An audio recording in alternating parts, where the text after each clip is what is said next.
hammaga. Bugun men matn muharrirlari bilan ishlashni o'rgataman. Buning uchun dasturimizga kirib olamiz.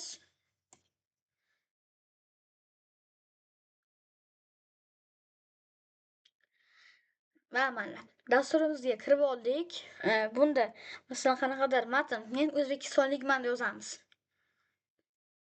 Caps lock eslatibdi, caps lock degan mana caps chiqadi, o'sha caps lock degan tugma yozuvda bosh harfni yozadi.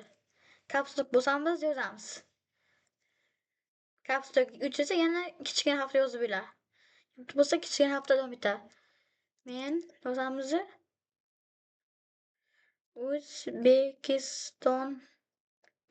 O'zbekistonlikman deb yozaylik. Ana shuni endi masalan hamma harfni shriftni o'zgartirish uchun o'ng taraf bilan belgilaymiz. Sichqoncha o'ng taraf bilan belgilab mana yerdagi Aptos osmon tekst degan joyni ochib, masalan mana endi qariroq bunday masalan shunday qilaylik.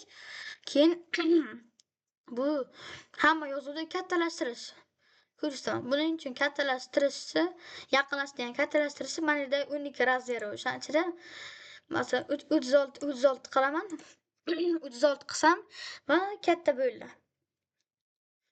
O'chirish, ya'ni shu yozuvlarni o'chirish uchun backspace degan tugma bor. O'sha backspace orqali o'chiramiz.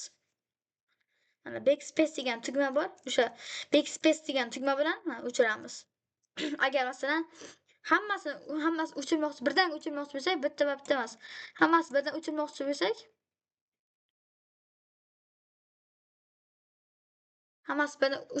bo'lsak, haykach mana bu yozuv amalga qilgan ishni ortga qaytaradi. Mana bu yozuv bunaqasi qilgan ishni oldinga qaytaradi. Endi hammasini belgilab, masalan birdan o'chirmoqchiman, belgilayman. Klaviaturada delete degan knopka bor. O'sha delete bir xil delete chiqadi, delete deb chiqadi. O'sha delete bo'lsa, mana hammasi o'chib ketdi. Ortga qaytarish uchun mana bu tugma ortga qaytaradi. Endi buni masalan qatorlar almashtiramiz. Formatlash qatorni almashtiramiz. Belgilaymiz buni. Mana bu chetda turibdi. Mana bu o'rtaga qo'yadi, mana o'rtaga qo'ydi. Bu narki chetga qo'yadi. Bu yana o'rtaga qo'yadi, bu yana narki chetga qo'yadi. Narki chetga qo'yadi.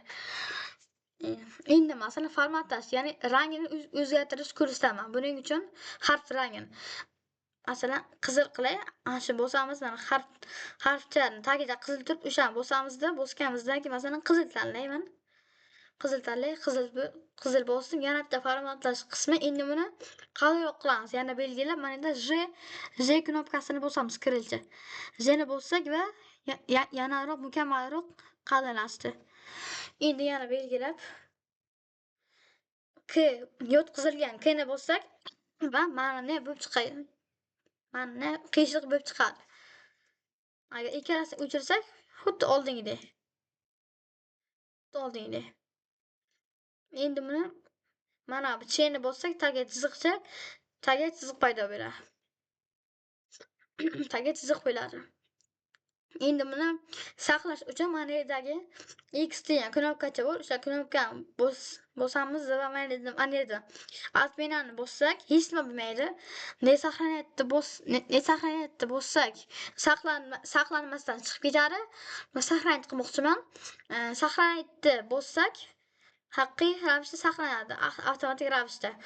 Bu yerda qaysi papkaga nomi o'zgartirish yo'q, qaysi papkaga qilishdi ko'riladi. Qaysi papkaga qo'yiladi. Masalan, dokumentga qo'ymoqchiman. Saqlanayapti ustini bitta bossak, saqlanadi va etot kompyuter degan joydan ko'rishimiz mumkin. Dokumentga o'tsak, bizlar saqlanib qo'ygan narsamiz hali mana. Men oddiy saqlanib qoldim.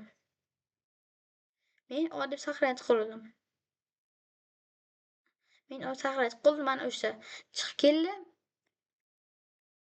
Video yoqqan bo'lsa bitta like kutib qolaman.